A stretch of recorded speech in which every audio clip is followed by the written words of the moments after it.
Recuerda darle like, suscribirte y activar la campanita. Nuestro oxígeno, nuestro oxígeno, nuestro oxígeno. Bienvenidos a nuestro oxígeno, la vida en nuestro medio. ¿Sabía usted, amable oyente, que el entrenamiento mental a lo largo de la existencia retrasa el envejecimiento cerebral y que mantiene también, no importa la edad mayor que tengas, una mente lúcida? Y para que esto sea posible, es necesario que exista una perfecta comunicación entre las neuronas y que el cerebro sea capaz de crear nuevos circuitos en la medida que va guardando recuerdos. Los juegos mentales, el deporte mental, trabaja la memoria, mejoran la capacidad de observación, fomentan la atención, potencian el aprendizaje, incrementan la perseverancia, desarrollan la creatividad, reducen la ansiedad, eliminan el estrés, mejoran el desarrollo cognitivo y mejoran las habilidades mentales básicas. Hoy vamos a hablar con un maestro que ha sido un pionero, un trabajador, y con él vamos a aprender muchos tips, herramientas necesarias para la vida, y al mismo tiempo nos vamos a motivar a esto del deporte mental, que también es una disciplina maravillosa. Saludamos y damos la cordial bienvenida a Juliet. Muchas gracias, Carlos Alberto. El día de hoy contamos con un invitado muy especial y es Óscar Álvaro Fajardo Chica, ingeniero electricista y también especialista en desarrollo intelectual, actualmente investigador en juegos ancestrales, en juegos abstractos de estrategia y en su aplicación como herramientas en los sectores educativo, recreativo, deportivo, sociocultural y empresarial, y es actual director académico y ejecutivo de la Fundación de Deportes Mentales. Así que a nuestro invitado Óscar Álvaro Fajardo Chica, un cordial saludo y bienvenido a nuestro programa. Gracias, muy contento de estar con ustedes. Un saludo a su director, el señor Carlos Alberto, a usted, estimada periodista Juliet, a su audiencia de este importante programa, y gracias por la oportunidad de hablar de este trabajo de la Fundación y de estos juegos. Gracias a usted por aceptar la invitación. Maestro Óscar, cuéntenos un poco más acerca del origen de estos deportes ancestrales y en qué consisten. A ver, estamos hablando de una gran familia de juegos en Colombia, digamos que todavía, a pesar del internet que nos permite pues adentrarnos en mucha información, la gente no se percata de que existen plataformas de juegos ancestrales y grandes comunidades virtuales en estas plataformas. Estamos hablando de juegos ancestrales como el ajedrez japonés, shogi, o el ajedrez chino, xianqi, el ajedrez coreano, yangui. Todos ellos derivan, hacen parte de una misma familia de juegos, tienen muchas similitudes con el ajedrez, y uno de sus ancestros comunes es un juego indio llamado chaturanga. Hay otros juegos ancestrales del ajedrez, pero digamos que ahí están los más representativos. Hay otro juego muy importante a nivel mundial que es el Go, es el paradigma del juego de la estrategia del lejano oriente. No solo los chinos lo tienen como su juego de cabecera para pensar la estrategia, es muy valioso el Go desde la óptica pensamiento chino, sino que también para los coreanos y japoneses es su juego ancestral. Hay ligas profesionales en estos países. En Taiwán también hay liga profesional, y en Estados Unidos, por los orientales allí que han emigrado, y en Europa recientemente se ha formado también. Es un juego muy valioso, muy reconocido porque las reglas son muy simples, pero la estrategia es muy profunda. Es hacer territorio, es global el objetivo, holístico, y bueno, ahí hay mucho tela para cortar con este juego. Y hay una gran familia de juegos africanos. Por todo el África se juegan unos 300 juegos de sembrar y contar, juegos Mancala. Nosotros promocionamos dos, el Agualé y el Bao, para revalorar la herencia ancestral africana, para conectar la diáspora como herramienta transversal para la cátedra no educativa. Y hay un juego muy importante de esta familia Mancala que es de Asia Central, llamado Togus Kumalak por los kazajos y Togus Korgul por los kirguises. Yo he tenido la oportunidad de estar representando a Colombia en campeonatos mundiales que se han hecho allí. Y podríamos seguir enumerando juegos ancestrales de esta familia alrededor del mundo, de esta familia de juegos de estrategia abstractos, Y también hay muchos juegos modernos que tienen estas características, que son de información completa, que no tienen azar, de dos jugadores y que tienen una alta exigencia cognitiva. Entonces se pueden llamar deportes mentales, juegos de estrategia o juegos abstractos. Profesor, usted ha mencionado algo muy importante. No son juegos de azar, no son juegos de apuestas, son juegos para despertar habilidades mentales y son juegos ancestrales, o sea, que vienen desde la antigüedad. Se ha venido transmitiendo de comunidad a través de las diferentes épocas, las generaciones, y hoy está vigente, pero no es tan conocido. Usted mencionaba algunos nombres como chaturanga, ajedrez chino y otros juegos también que sirven para ejercitar la mente. Hablemos de los más comunes, los más conocidos, los que siempre tenemos en casa, los que sirven para la integración familiar, y cuál pudiera una familia incorporar para disfrutar en familia, porque hay gente que se goza, por decir algo, un juego de ajedrez, un juego de parqués, de dominó, pero hay más juegos. Hablemos un poquitico de cómo poder lograr incluir en las familias también estos juegos que son divertidos para reírse, para pensar, para pasarla bien. Gracias, esa pregunta es muy importante. Es muy bueno que la audiencia sepa que todos estos juegos están al alcance de la mano porque están en su celular, están en su computador, puede descargar una aplicación y jugar con la máquina, puede una plataforma y jugar virtualmente. O sea que solamente es saber el nombre, tener las ganas de aprender y se le abre un mundo cultural, todo un reto, toda una disciplina mental para toda la vida. Entonces, hay que saber ese es el nombre y estar interesado en particular en uno, porque es un gran menú de juegos. Está ahí para todos los gustos, si le gusta más complejo, más simple, por una cultura en particular. Entonces, el ajedrez es un buen referente, porque pues es el más conocido y digamos que para mí ha sido también el primer amor. En todos estos juegos, pues ha sido mi primer amor el ajedrez, pero ya después me he enamorado de muchos otros. Entonces ya he ampliado y me gustan muchos. En este momento estoy participando en un mundial de juegos abstractos por equipos. Yo soy el capitán del equipo de Colombia y pasamos a la final con Alemania. En este momento yo voy de viaje para Fusagasugá a entrenar con el equipo porque este mes enfrentamos a Alemania, que fue campeón el año pasado, y esta segunda versión, también Alemania es finalista, y nosotros hemos alcanzado el logro de estar jugando la final, ya somos subcampeones y campeones y le ganamos a Alemania en 4 juegos, cada mes son 4 juegos, y cada ronda, esta es la octava ronda y la final, y somos 3 jugadores los que nos vamos a enfrentar con, o puede que 4, o sea, podemos alinear 4 jugadores o más si queremos, mínimo 3.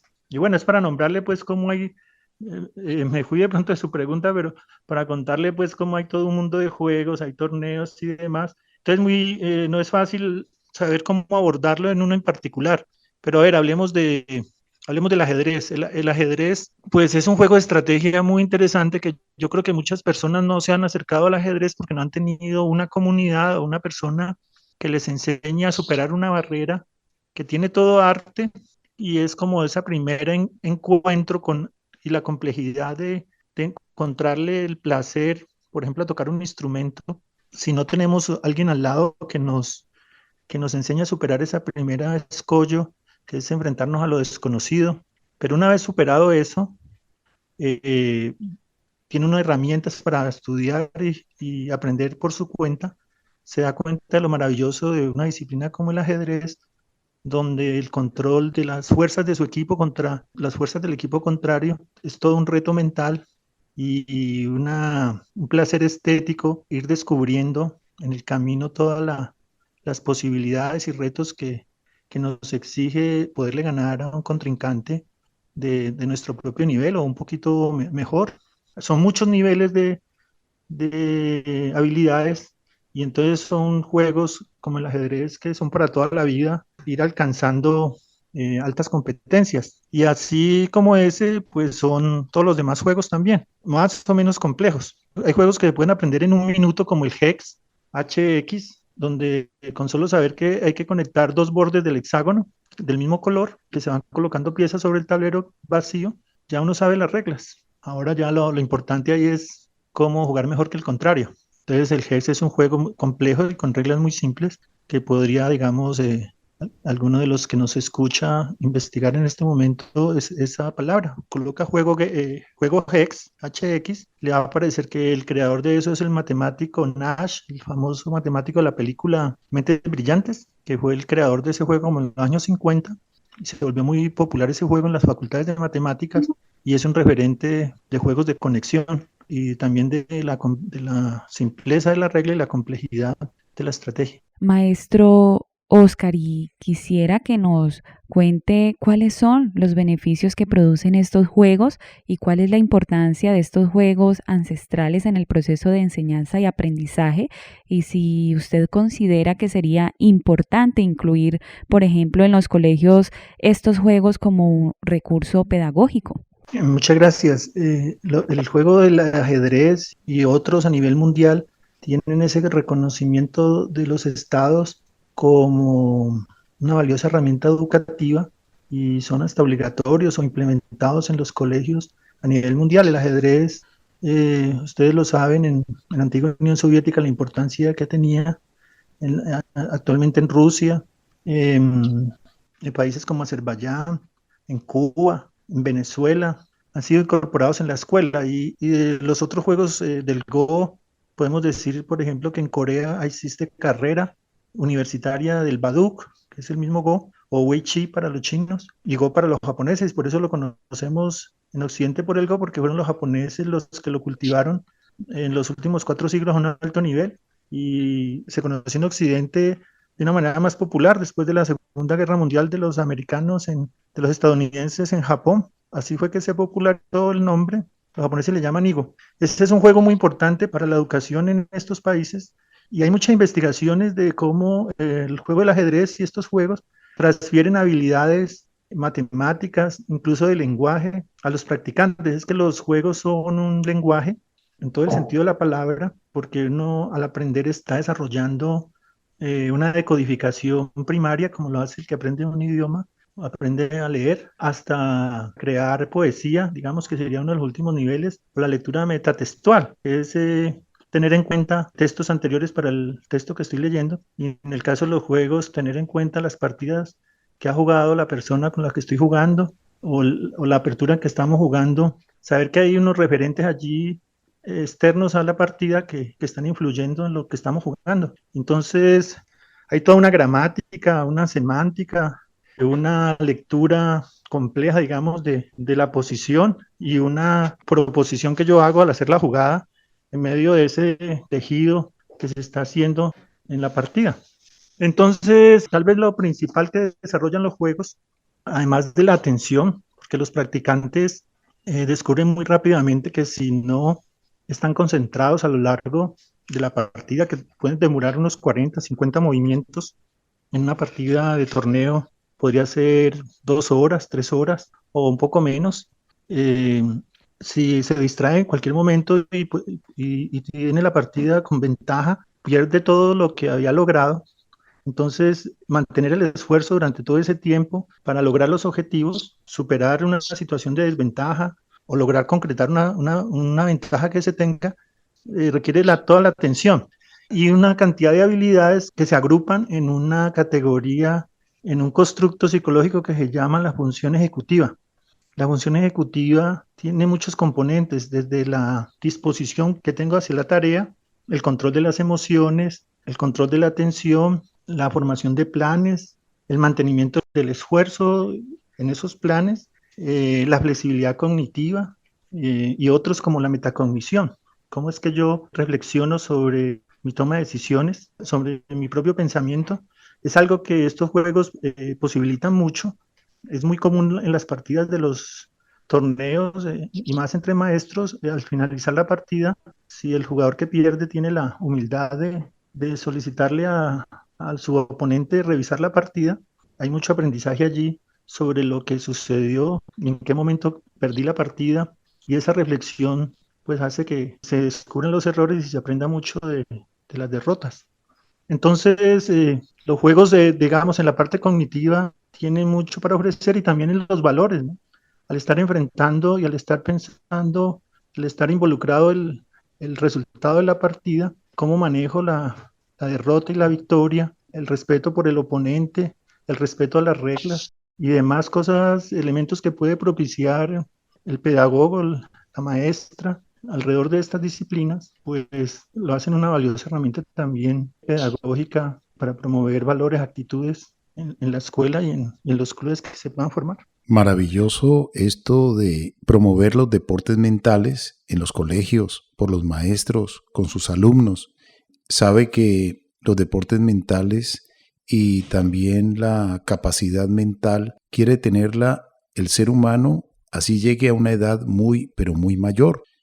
Conocí a don Albertico Carvajal, así le decíamos muy cariñosamente, fue un invitado muchas veces a este programa, que tenía una mente prodigiosa, no solamente del presente, sino del pasado, y tenía muy buena memoria, y él decía, yo ejercito mi memoria constantemente para no perderla. Tuvimos aquí también a un pianista muy connotado, famoso de Colombia, que estaba cumpliendo sus 100 años de edad, y lo entrevistamos durante 1 hora y nos contó lo que había hecho, lo que está haciendo y lo que estaría haciendo en el futuro. Por lo tanto, profesor, maestro Óscar Fajardo, desde el punto de vista que se mire, los deportes mentales son beneficiosos para el cerebro, para la mente, para la conexión neurológica del ser humano. Entonces, usted, me imagino, recomienda a las personas mayores que también practiquen deportes mentales. Se ha en los últimos años hablado los investigadores de neurociencias sobre la plasticidad neuronal, es decir, que las neuronas se están regenerando a lo largo de toda la vida, que no es como se decía décadas atrás, que la inteligencia ya está definida y después viene un desgaste. No, el cerebro se está readecuando, está aprendiendo todo el tiempo. Y por supuesto, si no se ejercita, pues esas células neuronales, pues como igual otras células del cuerpo, músculos, pues solo se deterioran, no se hacen conexiones nuevas importantes y el cuerpo se va más a otros recursos físicos. Pero si se está ejercitando la memoria o la creatividad o la toma de decisiones, pues allí se puede ser muy joven mentalmente, independiente de lo que diga la cédula. Entonces, claro, recomiendo muchísimo para todas las edades. Y los juegos, como usted decía al inicio, los juegos ancestrales han pasado de generación en generación y muchos de estos juegos son más juegos de adultos que de niños. En realidad estamos hablando de disciplinas mentales.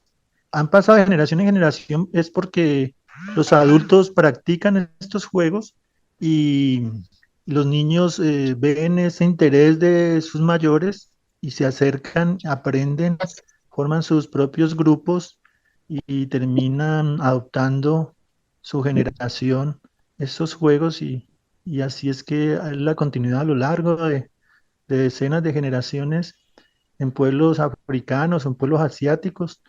Eh, Otro juego importante que quiero hacer énfasis, como les contaba, el Togus Kumalak, que representaba a Colombia en 6 mundiales. Hay un mundial que se llama, como lo acaba de nombrar el juego, que desarrolla la Federación Kazaja, que es muy fuerte, muy poderosa. Kazajistán es un país muy importante y muy grande, ¿no? 2,5 millones, el segundo país más grande de la antigua Unión Soviética, después de Rusia. Y aunque la población no es pequeña, menos de 20 millones, ellos han adoptado estos juegos como una herramienta muy importante para reivindicar su herencia ancestral nómada. Los kirguises, vecinos allí de ellos, fueron los que crearon un concepto de mundial de juegos nómadas, donde juegos de lucha, caballo, de cetrería, festival de música, danza y juegos de tablero como el Togus Korgol, el mismo Togus Kumalak y el Mangala turco y el Agualé africano hacen cita cada 2 años en Mundial de Juegos Nómadas. En el 2014 fue el primero, 2016-2018 son torneos bianuales, igual que el Mundial de Togus Kumalak. En el 2020 no se hizo por la pandemia y en el 2022 se hizo en Turquía. El próximo año es en Astana, Kazajistán, donde esperamos estar allí, ya no ser solamente mi persona la que esté allí, sino un equipo colombiano de 2 hombres, 2 mujeres, un entrenador. Esperamos esa invitación y este año tuvimos la presencia de los campeones mundiales en el torneo internacional que realizamos en la Biblioteca del Deporte y la Recreación, que para los que no se escuchan y no saben, está al interior del Estadio Pascual Guerrero, una biblioteca muy importante, no solo en estos temas deportivos y recreativos, sino también que hay una gran diversidad de libros y de ofertas culturales. Entonces los invito a conocerla. Allí hemos ayudado a dotar desde hace 12 años a la biblioteca en estos juegos y hacemos talleres los sábados, hacemos presencia allí enseñándole a la comunidad en los sábados en la tarde estos juegos, principalmente la Gualey y el Tobusco Malal, en los cuales hemos hecho énfasis en los últimos años, pero allí también hay otros juegos como el Go, como el ajedrez chino, Xianqi, como el Chogi, entre otros. Entonces es un espacio de encuentro físico que puede aprovechar los caleños allí en el estadio. Yo me imagino que usted se divierte en las competencias, están en una final con Alemania, van a entrenar, a ensayar con sus compañeros de equipo, pero hablemos un poco, ¿cómo puede la gente empezar a practicar unos juegos sencillos y si el agualé es un juego sencillo también?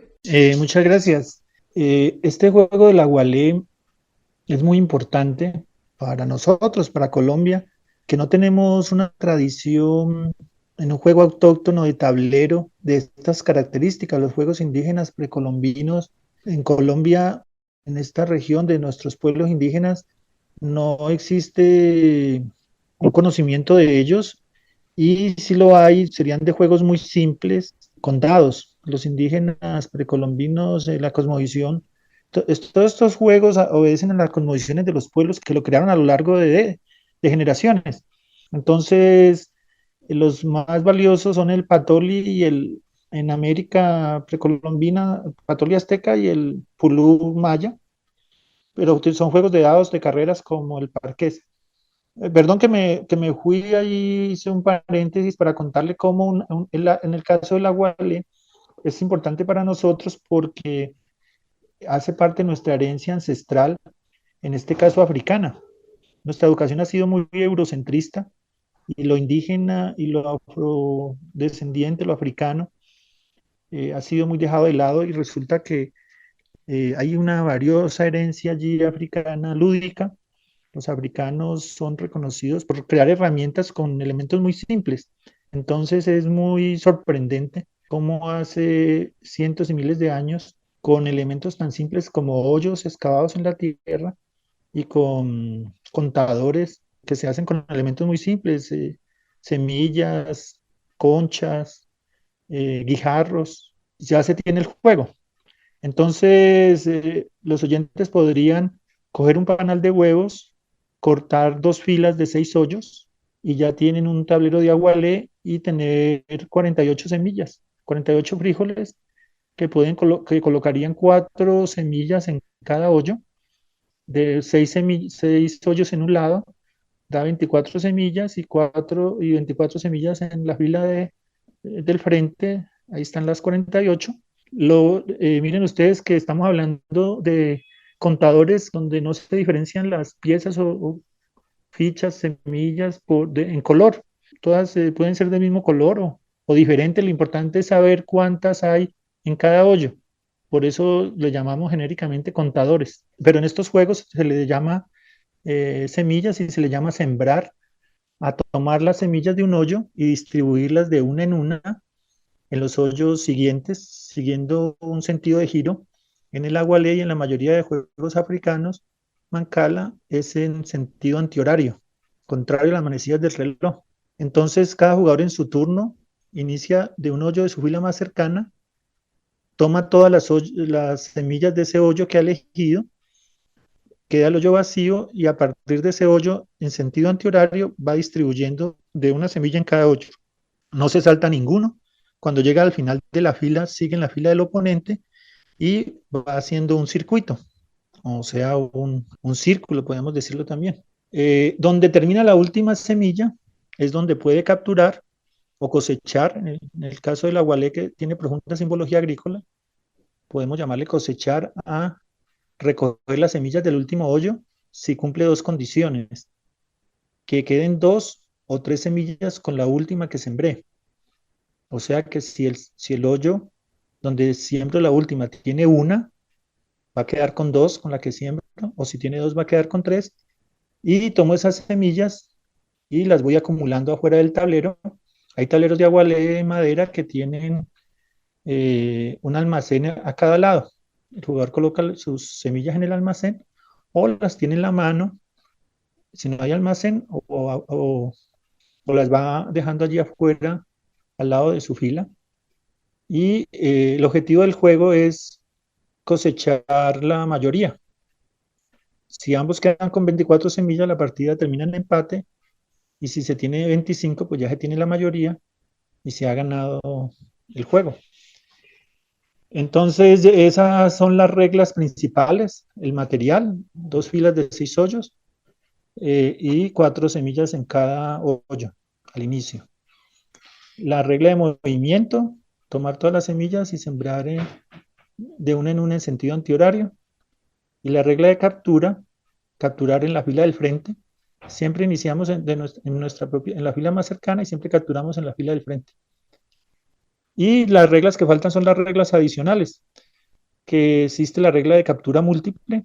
Siempre que capturamos en el último hoyo, miramos si el anterior que sembramos también cumple las dos condiciones. También es un hoyo de la fila del oponente, y si también quedaron 2 o 3 con la que sembramos. Si capturamos en el último hoyo y en el penúltimo, miramos si el antepenúltimo también cumple las condiciones. Entonces así podríamos estar capturando en varios hoyos conectados de manera consecutiva. Si no capturamos en el último, no podemos capturar nada. Si venimos capturando en el último, en el penúltimo, en el momento que se interrumpa, porque no se cumplen las condiciones, se deja de capturar. Esa es la regla de captura múltiple. Y hay otras reglas adicionales, como por ejemplo cuando tenemos un hoyo con más de 12 semillas, 12 contadores, al dar la vuelta no sembramos en el hoyo inicial, sino que ese hoyo se salta. O sea, la semilla onceava queda al lado izquierdo del hoyo y la doceava queda al lado derecho del hoyo en el que iniciamos. Maestro Óscar Fajardo, este juego podemos decir es africano, o sea, se puede hacer con este panal de huevos y ustedes también lo juegan virtualmente, digamos estas olimpiadas que realizan, ¿lo pueden hacer virtual? Sí, señor.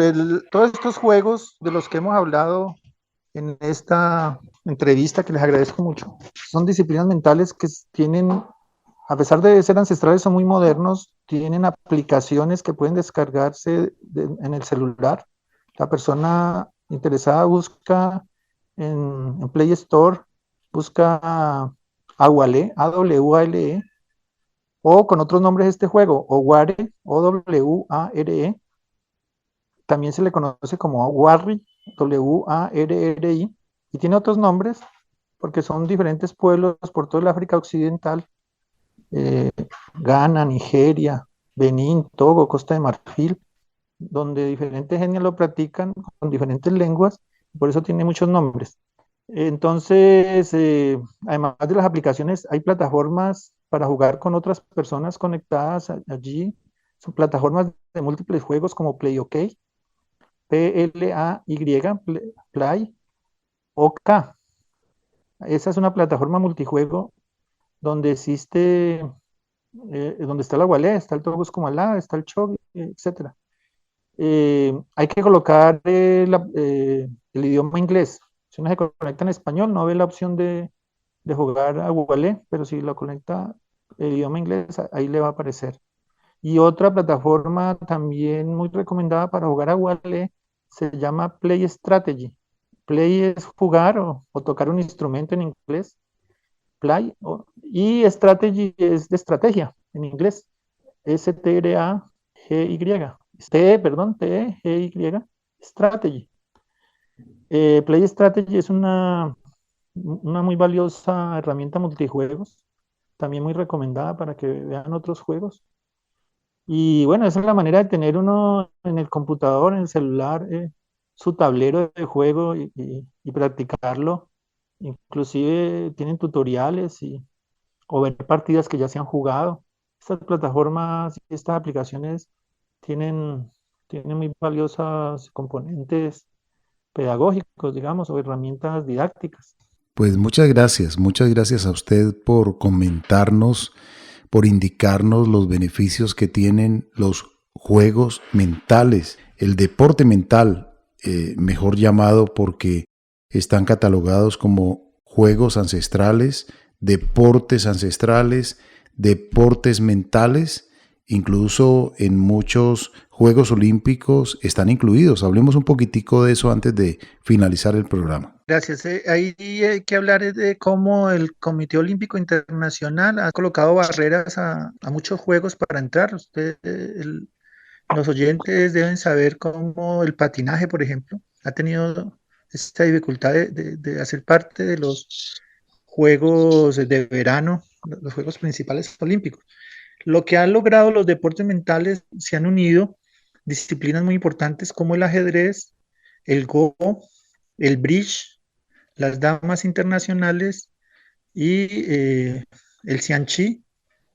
Y entiendo que en los últimos años también un juego chino que se llama Mahjong hace parte de un grupo de una federación de juegos que ha logrado que el Comité Olímpico los reconozca como deportes mentales que cumplen pues las características de ser practicado por muchos millones alrededor del mundo, en varios continentes y países.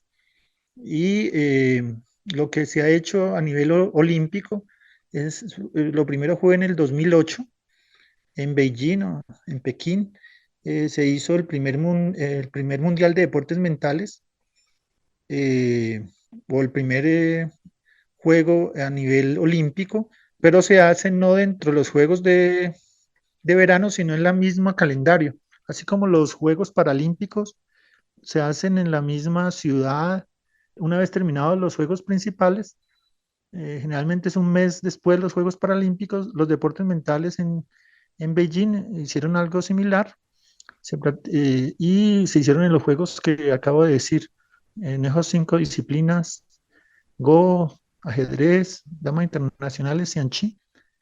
Y se hizo también en el 2012, que fue en París. No se hicieron en París, sino en una ciudad aliada del Olímpico, una ciudad pequeña, creo que se llama Lille, en Francia. Y no sé exactamente por qué no se hicieron en el 2016 en Río de Janeiro. Yo me imagino que por todos los problemas que tuvo los Juegos del 2020 de Tokio, no se hizo, porque yo esperaba que se retomara allí y no se hicieron tampoco. Pero digamos que estos juegos cada vez cogen más fuerza.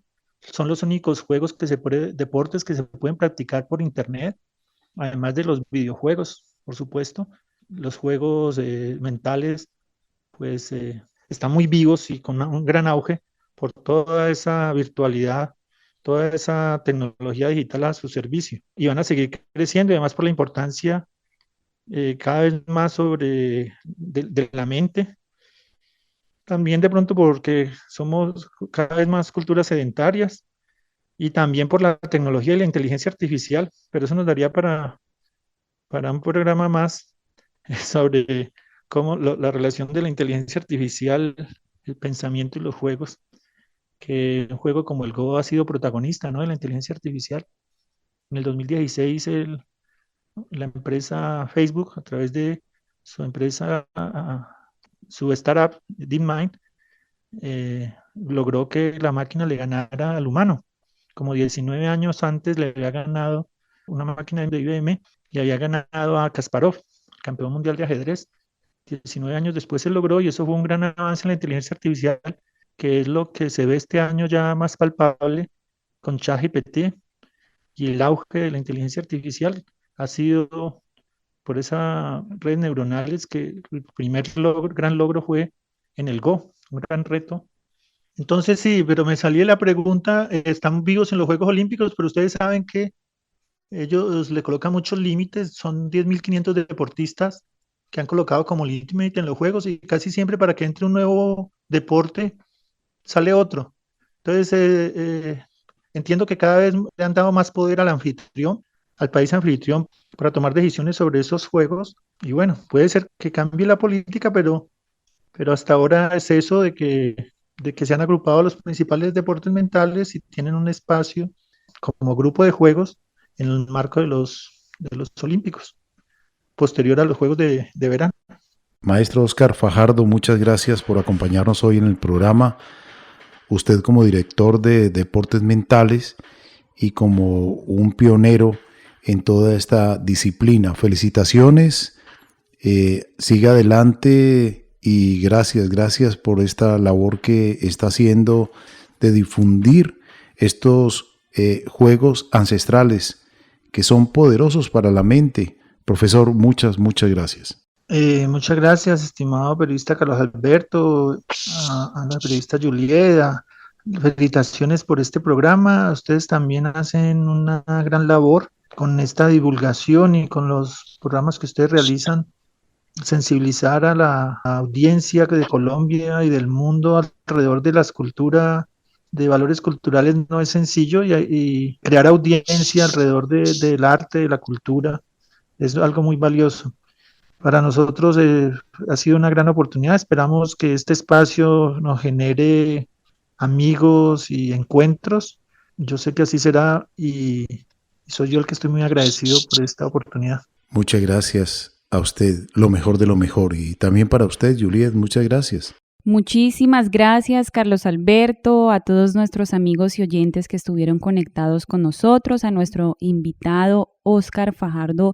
Muchísimas gracias, le felicitamos por esa ardua y linda labor y por esos grandes avances culturales que están aportando a nuestro país. Recordemos que los juegos o los deportes mentales son para todas las personas de todas las edades, pero en edades tempranas como la adolescencia, donde es muy importante generar hábitos saludables en la vida de los jóvenes, es muy importante que conozcan los deportes mentales, que permiten ejercitar el cerebro, mantenerlo activo, prevenir la aparición de enfermedades neurodegenerativas. Los deportes mentales pueden ayudar a entrenar el cerebro de una forma amena y pero muy divertida. Los beneficios del deporte en nuestra mente ayudan a minimizar el estrés, mejora tu vida social, fortalece la autoestima, mejora tu descanso, afianzas tus valores y previene el deterioro cognitivo. Recuerda que si quieres escuchar más contenido como este, educativo, debes darle like, suscribirte y activar la campanita para que te lleguen todas las notificaciones.